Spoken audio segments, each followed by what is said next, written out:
감사합니다. 우리 신앙생활에서 제일 문제가 있다면 우리 성도들이 하나님의 사람으로 변화되지 않는다고 하는 것입니다. 모든 것이 다 변화되고 있거든요. 우리가 신앙생활 잘하자고 하는 것은 변화입니다. 신앙생활 한 것만큼 분명히 우리 안에 생명 되신 성령이 계시면 변화되게 되어 있잖아요. 모든 사람들은 이제 행동만 보고 말하거든요. 그게 세상입니다. 근데 하나님은 분명히 변화된 우리 속사람을 보고 있거든요. 속사람이라고 하는 것은 에베소서에 나와 있습니다만은 우리 영혼과 마음과 생각을 말해요. 근데 이것이 사실 변화돼야 되거든요. 우리의 모든 건 사실 여기서 나온 것이거든요. 이 안에 우리 잘못된 각인된 거, 각인이란 말은 이제 새겨진 것을 말하죠. 그리고 또 이것이 오래되다 보면 뿌리가 되잖아요. 그리고 이게 이제 우리 체질로 바꿔지거든요. 우리 신앙생활에서 각인된 것만큼 응답 옵니다. 그 뿌리 내린 것만큼 열매가 맺혀지고요. 체질된 것만큼 삶이 되거든요. 이게 안 바꿔지면 응답도 열매도 삶도 안 되는 거죠. 이건 하나님과의 관계예요. 세상과 다른 것은 우리 안에 분명히 성령이 오셨잖아요. 성령 내주. 너희가 하나님의 성전인 것과 하나님의 성령이 너희 안에 계신 것을 알지 못하느냐. 고린도전서 3장 16절에. 이건 영원한 겁니다. 그래서 우리가 그런 성령은 생명이잖아요. 그래서 하나님의 자녀가 된 겁니다. 이 성령은 그냥 계신 게 아니에요. 살아있는 영이잖아요. 살리는 것은 영이니 육은 무익하다 그랬잖아요. 요한복음 6장 63절에. 그래서 우리가 안 되는 이유는 이것이 안 됐어요. 방금도 기도했습니다만 오래된 내 삶, 지식, 경험들이 나쁜 건 아닌데 그렇게 딱 각인되어 있다. 뿌리가. 하나님의 것으로 돼야 되는데 말씀으로 돼야 되고 복음으로 돼야 되는데 그건 안 되고 신앙생활도 이제 내 경험으로 내가 살아온 패턴으로 살아가는 거죠. 그러면 신앙생활은 의미가 없어지잖아요. 근데 불신자들 우리 볼 때마다 자꾸 이제 눈에 보이는 거 판단하잖아요. 교회 다니는 사람이 저러냐, 교회 중직자가 저러는가 이렇게 보르잖아요. 근데 하나님은 우리를 바꾸는 것은 우리 행동을 바꾸는 게 아니에요. 우리 속사람을 바꾸기를 원하시거든요. 성령께서 역사하시기를 원하거든요. 그걸 성령 인도라고 말합니다. 근데 오늘 본문에 보면은 그 핍박했던 이 바울이 그때는 사울이었죠.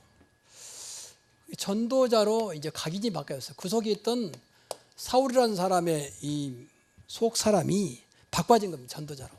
전도자로 각인된 전도자로 각인을 바꾼 사울.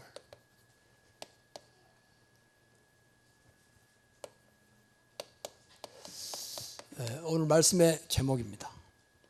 사울이 훌륭한 게 아니에요. 이게 바꿔져 버린 겁니다. 사도행전 9장 1절부터 19절 말씀. 그래서 우리도 어떤 자도 하나님 바꿀 수 있거든요. 그리스도 안에 있으면 새로운 피조물이라. 이전 것 지나갔으니 보라 새 것이 되었다. 우리가 바꾸려고 노력은 해야 되지만 그 노력하고 되는 게 아니잖아요. 예를 들어서 우리 학생들 공부했잖아요. 공부 못해야 되겠다 그런 학생들이 있겠습니다. 그런데 안 되잖아요. 공부가 안 되니까 싫어지고 학교가 가기 싫어지고 공부가 안 되니까 일부러 공부하지 말아야 될 학생들은 없습니다. 안 된단 말이거든요. 우리 신앙은 마찬가지 잘해보려고 다 그렇잖아요. 근데 안 된다 그 말이에요. 그래서 노력보다도 빨리 오늘 핍박자, 박해자 사울이 전도자로 변한 걸 보면서 저와 여러분의 삶도 이 전도자로 변하는 축복이 있기를 바랍니다. 그러면 어떻게 그렇게 되는가? 세 가지입니다. 첫째, 이 사울이라는 사람은 예수 그리스도를 만났어요. 우리 신앙생활 제일 중요한 것이 누구와 만나냐입니다. 누가 만나냐. 우리 신앙의 가장 중요한 키포인트는 나를 구원하신 예수 그리스도와의 만남이셔야 되거든요. 열심히 하냐 그게 문제가 아니라는 얘기죠. 열심히 해서 그런 게 아니에요. 열심히 한다고 무조건 성공한 것도 아닙니다. 열심히 해야 되는 건 좋은 일이지만 그것을 하는 게 아니라 그 말이에요. 그래서 오늘 다메섹 가는 길, 다메섹으로 가는 길도 이제 핍박으로 예수 믿는 사람 잡아다가 감옥에 넣으려고 자기 팀들을 이끌고 군사들을 이끌고 가는 길에 예수를 만난 겁니다. 사울아 사울아 네가 어찌하여 나를 핍박하느냐. 누십니까? 네가 핍박하는 예수다. 바로 하나님의 음성을 듣고 예수님의 음성을 듣고 만난 겁니다. 거기서 완전히 꺾어집니다. 그 순간에 빛이 강하게 오더니 눈이 어두워졌어요. 사흘 동안 보지 못할 만큼. 그러니까 아무것도 먹지 못하고 그야말로 고통 중에 있는 새로운 삶으로 변화되는 그런 아픔이라고 볼 수가 있겠죠. 아무튼 이 사울은 그리스도를 만난 겁니다. 부활하신 그리스도를 만난 겁니다. 이미 주님은 이때는 이제 십자가에 죽으시고 부활하셔서 성령으로 함께 하실 때 말이죠. 근데 그 증거를 본 겁니다. 직접 음성을 들었죠.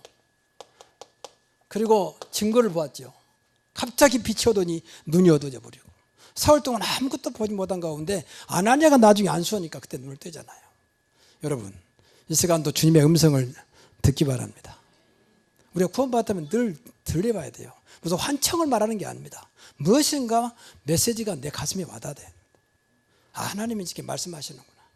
단순한 김효연 목사가 말로 들어버리면 여러분의 신앙생활은 분명히 잘못되고 있는 거거든요. 제 말을 할 게 아무것도 없어요. 저는 하나님 말씀을 전달해 준 뿐이지. 얼마나 여러분들이 이해할지 모르겠습니다. 최대한으로 여러분이 이해하기 좋도록. 그러니까 엄마가 시장에서 반찬을 사다가 또 음식을 사다가 가족이 맞도록, 가족이 싱겁게 먹으면 싱겁게, 짜게 먹으면 짜게, 맛있게 하도록 하는 것이 엄마잖아요. 엄마가 하는 것도 아니에요. 어떤 면에서는 사실은 다 재료가 사다가 제가 지금 어떤 면에서 그런 역할을 하고 있거든요. 그러니까 여러분들이 이 중요한 것들을 놓쳐버리면 이제 신앙생활은 그야말로 종교로 되는 거죠. 종교생활은요, 인간의 노력으로 무엇인가 내 목적을 달성하려고 하는, 내 노력으로 내가 믿는 신을 움직이려고 하는 것이 종교입니다. 우리 기독교는 그렇지 않습니다. 이미 오셨습니다. 우리와 함께 하십니다. 그걸 누리는 겁니다. 그래서 이걸 그리스도를 만나고 그렇게 율법에 철저했던 사울이, 또 종교에 철저했던 사울이 완전히 이것이 아니다고 하는 답을 냅니다. 아, 이건 아니구나. 율법에 흠이 없을 만큼 철저했던 이 사울이, 또 종교생활 바리새인 아닙니까? 유대인 아닙니까? 이 모든 것을 이제 깨닫는, 아, 내가 이제까지 왔던 길을 잘못 가고 있구나. 내가 잘못 생각하고 있었구나. 율법은요, 인간 스스로 의롭게 되려고 하는 것이 율법입니다. 인간은 의롭게 될 수가 없어요. 의인은 없나니 하나도 없다 했잖아요. 모든 사람이 죄를 범하였으며 하나님 영광에 이르지 못한 인간은 의가 없습니다. 그냥 의인처럼 보일 뿐이지 그렇잖아요. 이 속에는 의로운 것이 하나도 없어요. 그래서 우리 눈이 만약에 현미양 같이 된다면 우리 못 살 겁니다. 생명은 뭐 조그만 박테리아 균까지 다 보이잖아요. 그럼 이 자리에 앉았지도 못할 거예요. 왜냐하면 이 징그러워서 사방대한 벌레가 기어나가니 보이니까. 사실 우리 죄도 하나님 볼 때는 생명보다 더 세밀하거든요. 우리가 그냥 덮어 있는 것이지 안 보일 뿐이지 우리는 모두가 죄 속에 있습니다. 그래서 모든 사람이 죄를 범하였으며 우리는 그래서 예수님이 십자가에서 그 죄 문제를 해결하시려고 피 흘려 죽으신 것입니다. 우리는 그걸 믿기 때문에 우리는 의인이 아닌데도 불구하고 의롭다고 인정받는 겁니다. 그래서 하나님 은혜라고 그래요. 그래서 이 사울이 이걸 깨달은 겁니다. 율법으로 종교되는 것이 아니구나. 우리 생각을 빨리 바꿔야 돼요. 이제까지 살아왔던 것을 빨리 버려야 됩니다. 그래서 그리스도에 붙잡힌 삶이 돼야 됩니다. 그래서 발견한 거예요. 참 진리가 뭐구나. 또 복음이 뭔지 이제 보았다 그 말이에요. 아, 이게 복음이구나. 참 진리는 그리스도고 복음이 그리스도구나. 이걸 본 겁니다. 그래서 바울이 과거에 율법 속에 종교 속에 살던 사울이 참 진리와 복음의 인생을 건 겁니다. 그래서 오직 깨달은 겁니다. 아, 오직 복음밖에 없구나. 이거 한 가지밖에 없구나. 유일성. 이것은 내가 하는 게 아니라 창조의 능력, 재창조의 능력으로 가능하구나. 이걸 깨달은 겁니다. 지금도 이 예수 그리스도는 살아서 창조주이기 때문에 여러분을 새롭게 그리스도 안에 있으면 새로운 피조물로 바꾸기를 원하십니다. 걱정할 거 없어요. 그렇게 강팍했던 사울이 전도자가 됐다면 누구든지 바꿀 수 있다. 그래서 안 되는 걸 안타까워하지 마시고 이 시간도 이 그리스도 속으로 그리스도를 만나는, 그리스도가 늘 소통하는 그런 축복이 있기를 바랍니다. 두 번째, 복음 가진 이 전도자의 만남이요. 이게 중요한 말이거든요. 누구와 만나냐가 중요합니다. 전도와 저자와의 만남입니다. 이제 제일 먼저 만난 사람이 아나니아였습니다. 아나니아는 당시에 다메섹에서 복음 전하는, 그 집에서 복음 전하는 지교회를 움직이는 지교회 제자였습니다. 그러니까 하나님께서 이 사울을 꺾으시고 아나니아에 붙인 거죠. 아나니아야, 지금 저 집가라는 바로 가는 도로에 가면 유다라는 집이 있다. 거기 가서 지금 보지 못하고 음식을 먹지 못하는 사울이 있다. 가서 그 사람 안수해서 눈을 뜨게 하고 깨닫게 해주라. 아니, 그 사람은 우리를 지금 잡으려고 오는 사람 아닙니까? 맞다. 근데 이제는 아니다. 가서 그 사람을 깨우치더라. 그래서 아나니아가 이제 유다 집에 가는 겁니다. 거기서 안수하니까 눈이 열리고 그때부터 음식을 먹었다고 했습니다. 근데 그 만남이 그냥 만나겠습니까? 예수님 그리스도가 누구인지, 왜 우리가 그렇게도 핍박을 받음에도 불구하고 복음 전해야 되고 복음 속에 살아야 하는 것을 말했겠죠. 아나니아가 체험한 복음, 아나니아가 체험한 그리스도를 말하겠죠. 말 그대로 조금 전까지도 당신이 우리를 잡아서 감옥에 집어넣어서 스데반처럼 죽이려고 했음에도 불구하고 왜 이 땅에 복음 전하려고 우리가 이렇게 모인 것을 말했겠죠. 그러니까 다시 말하면 이 복음과 사명을 말했겠어. 왜 복음을 전해야 되는지, 왜 복음 속에 있어야 되는 걸 말했겠죠.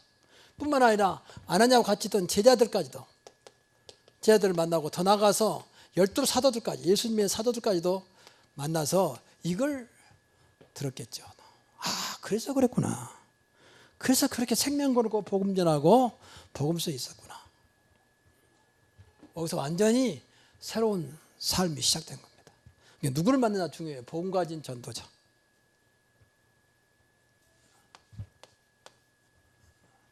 여러분, 사람 살리는 내가 살리는 게 아니라 여러분이 복음 속에 있으면요, 복음은 생명이기 때문에 살아나게 되어 있습니다. 여러분이 복음 속에 있으면 여러분 주변이 변화되게 되어 있어요. 복음은 빛입니다. 어둠이 물러가게 되어 있습니다. 이게 우리가 신앙생활 어렵잖아요. 전도가 어렵잖아요. 이렇게 말해주면 됩니다. 나를 만난 자에게 내가 누리고 있는 복음, 내가 믿고 있는 예수 그리스도를 말하면 되는 겁니다. 왜 예수를 전해야 되냐? 전부 다 그리스도가 아니면 안 되기 때문에. 그리스도가 아니면 이 땅에 분명히 사탄 세력이 있잖아요. 분명히 죽으면 지옥 가야 되잖아요. 저주가 있잖아요. 저주와 재앙이 있잖아요. 뿐만 아니라 전부 다 죄 가운데 살아가잖아요. 이 문제를 누가 해결하겠습니까? 그래서 영적인 문제, 이것 때문에 영적인 문제 시달리고 밤에 환상을 보고 귀신을 보고, 요새는 얼마나 귀신이 이제 생활화됐냐면, 뭐 보니까 뭐 나는 안 봤습니다만은 제목도 뭐 귀신 뭐라고 나오더라고. 귀신 뭐 참 그만큼 귀신이 생활 속에 들어왔습니다. 그거 아무것도 아니라고 생각을 해요. 또 장난감 속에서도 얼마나 그런 흉악한 그런 장난감들이 많습니까? 귀신의 형상을 가진 장난감들. 그러니까 자꾸 세상을 이제 흑암으로 몰아가는 겁니다. 귀신 문화. 근데 그걸 끝나면 좋은데 반드시 영적인 문제 오잖아요. 시달리고 의학으로 안 된 정신과 의사도 모르는, 심지어 정신과 의사들까지도 정신병이 걸려버릴 만큼 본인도 못 고치는 겁니다. 요새 제일 심한 것 중에 하나 우울증 아닙니까? 우울증이 전부 시달리고 있고, 그 심해지면 자살까지 하잖아요. 그 인생을 죽으려고 태어난 게 아닌데 스스로 젊은 사람이 목숨을 끊는, 못 견디니까 그런 식으로 살고 있고, 전부 다 배경이 이렇습니다. 그걸 끝나면 좋은데 자식한테까지 대물림 하잖아요. 자식이 무슨 죄가 있습니까? 요새 아이들이 얼마나 강팍한지 모릅니다. 요새 아이들이 얼마나 뭐 타락하고 세상에 빠지는지 몰라요. 그만큼 부모님도 훨씬 지적인 수준이 높은데, 훨씬 과거보다 훌륭한 문화 속의 삶에도 불구하고 그 자녀는 점점 무너지고 있어요. 왜 그런지 아십니까? 다 배경이 이 속에 있어요. 모르는 거죠. 우리 어릴 때만 해도 환경이 얼마나 안 좋았습니까? 그냥 먹고 살기 바빴잖아요. 뭐 자식들은 많이 낳았지, 틈만 나면 밭에 들러가서 일해야 되지, 누가 돌보지 않았습니다. 그런데 지금처럼 안 무너졌어요. 지금 얼마나 환경이 좋습니까? 얼마나 먹을 것이 많습니까? 얼마나 또 많이 배웁니까? 얼마나 시스템이 잘 돼 있습니까? 근데 안 되잖아요. 이 영적인 걸 알아야 한다니까요. 그래서 복음이 아니면 안 된다 그 말이에요. 이 문제는 복음이 아니면 절대 해결할 수 없습니다. 종교가 나쁜 건 아닙니다. 그러나 복음 아니면 이 문제는 빠져나올 수가 없습니다. 그래서 사울이 이걸 깨달은 겁니다.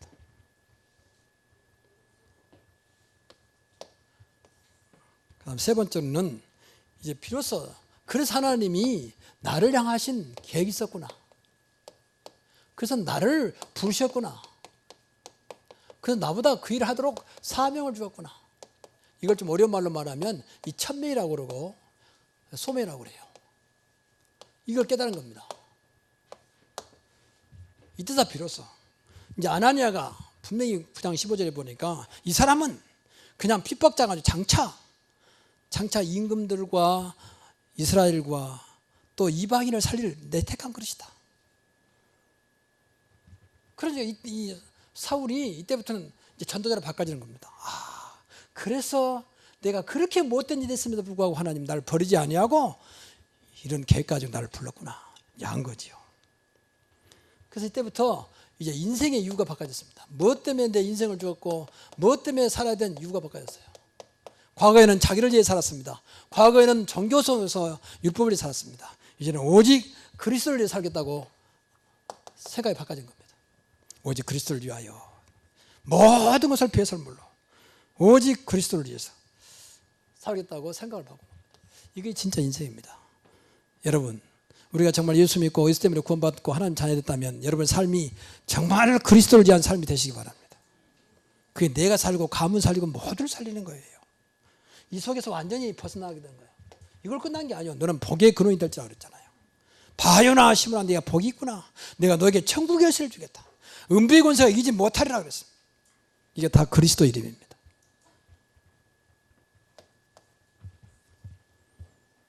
이때부터 이제 이 사울은 미션에 붙잡혔습니다. 미션이 뭡니까? 이 사명입니다. 할 일입니다.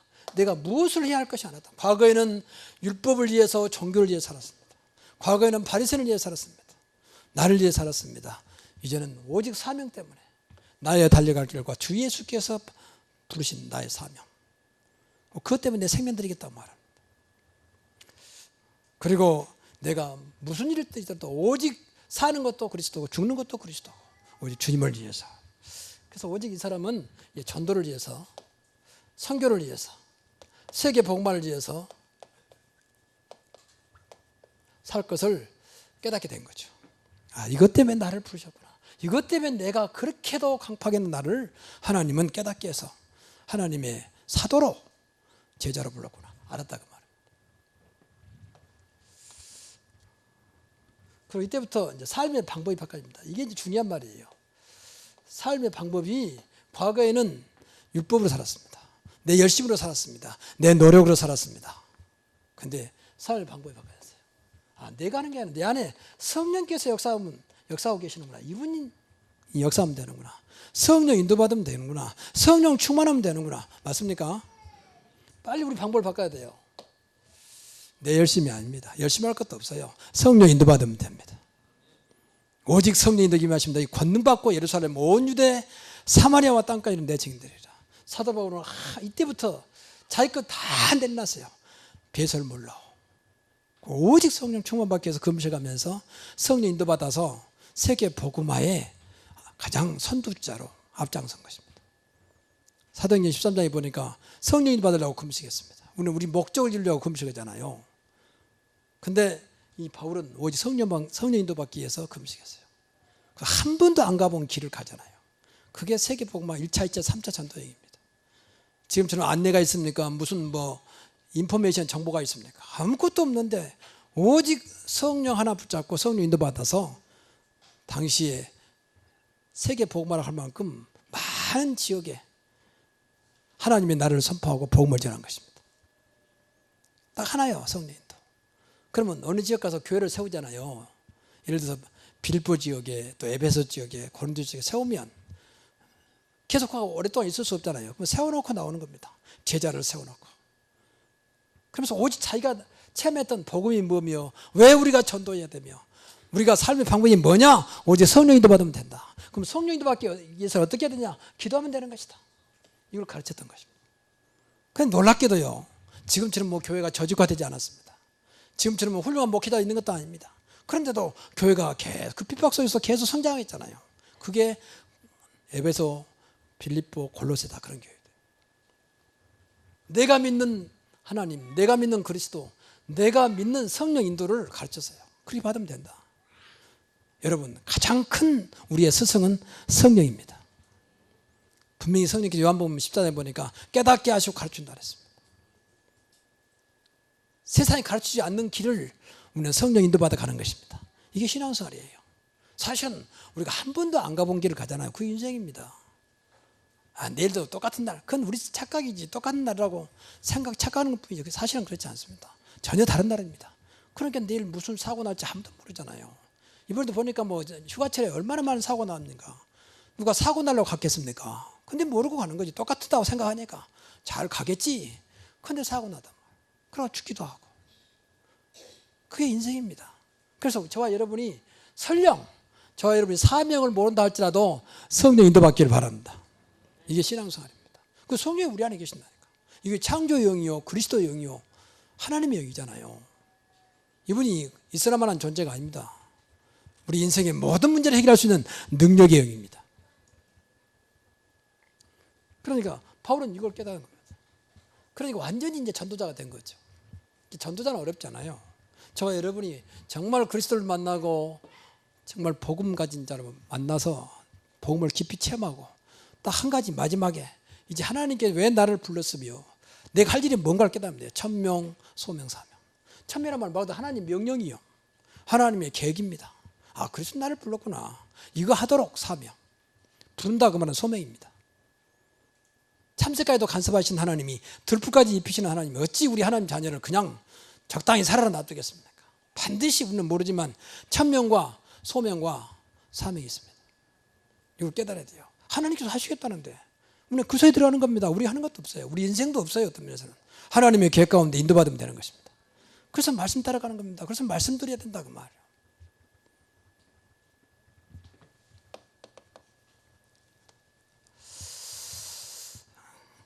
그래서 우리가 늘 말하지만 바꿔야 되거든요. 그래서 우리 안에 아직도 잘못 각인된, 잘못 뿌리 내려진, 그리고 체질화된 것을 바꿔야 돼요. 이거 안 바꾸면 더 이상 소망 없어요. 아무리 열심히 해본들 내 속이 안 바꿔야하는데, 그렇잖아요. 속은 그대로 있는데 어떻게 되겠습니까? 그럼 때 있으면 다시 나타날 거 아닙니까? 이건 나만 알고 하나님만 알고 또 마귀도 알아요. 내 속에 뭐가 들어있는지. 그렇잖아요. 이거 어느 날 나도 모르게 튀어나온단 말이에요. 여러분 인생은 어쩔 수 없이 이 속에 살아가는 겁니다. 그렇잖아요. 이 속에 있다가 이 속에서 죽는 거예요. 내 체질대로 살다가 이거 안 바꾸면 그대로 이 속에 잘못된 거 속에다가 평생 살다 가버린 거죠. 종교 생활하다 가버린 거죠. 몸은 교회 다녔는데, 그러니까 교회가 오래까지 다녀도 변화되지 않는 것은 이것이 안 바꿔서 그래요. 이것이. 다시 한번 이거 바꾸는 것은 어렵죠. 내가 노력해서 바꾼 게 아니에요. 나는 깨닫기만 하면 됩니다. 그래서 늘 복음의 말씀 속으로,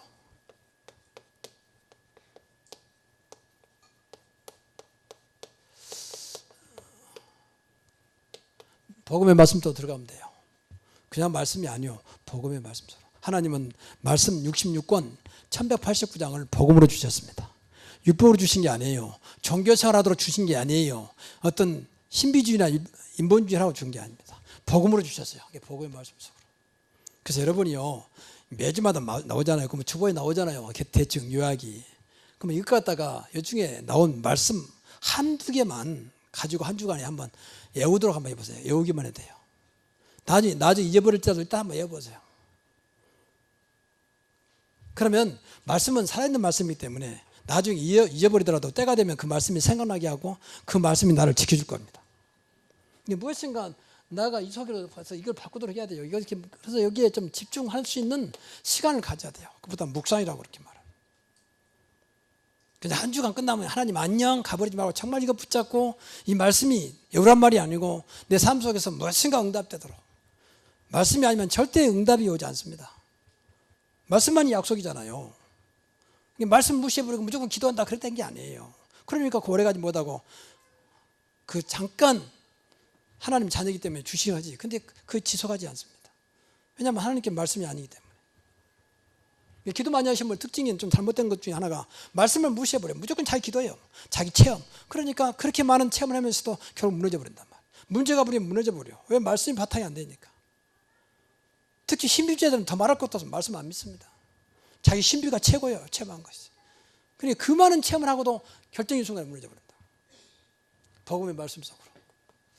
그래서 방금도 우리 차장님이 기도를 잘해 주시는데 늘 기도해야 돼요. 우리 가장 복음적인 교회, 복음적인 강단 되게 하옵소서. 복음적인 목회자가 되게 하옵소서. 그것만이 사는 길입니다. 그래서 오직 복음입니다.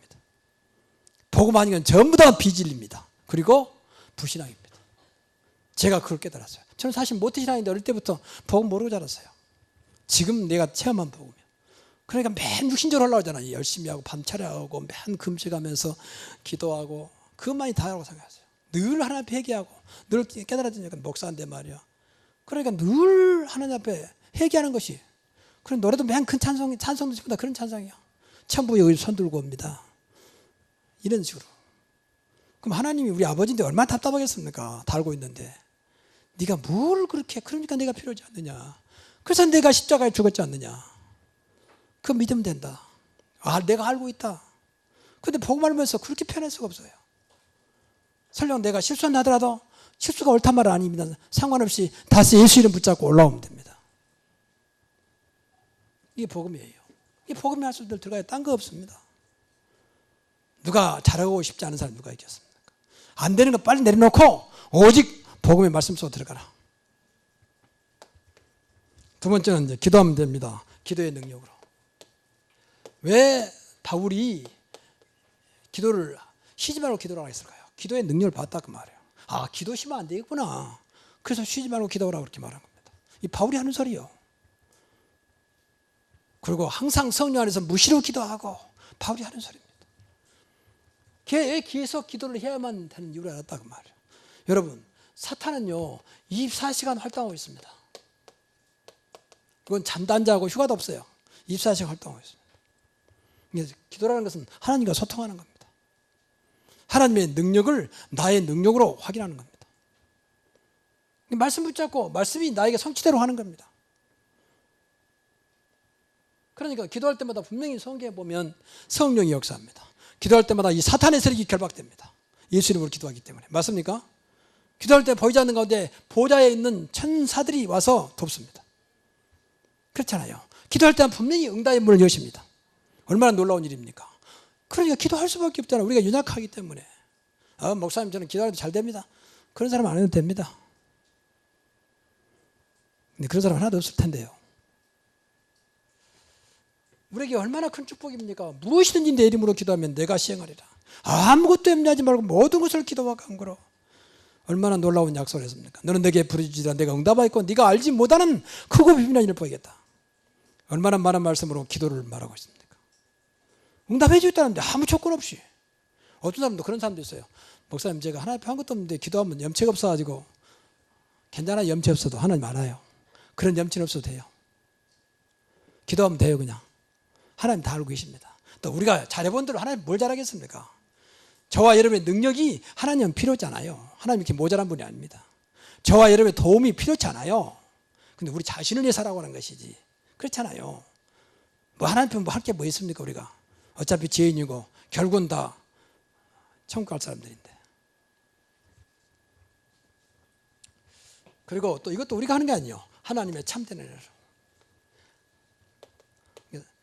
사도 바울이 깨달았어요. 아, 이제까지 내가 사는 것이 내가 사는 것이 아니고 전부 다 하나님의 은혜구나. 내가 나 된 것이 하나님의 은혜구나. 은혜란 말은 선물이에요. 내가 한 게 없구나. 그냥 가짜 은혜 말고 참된 은혜.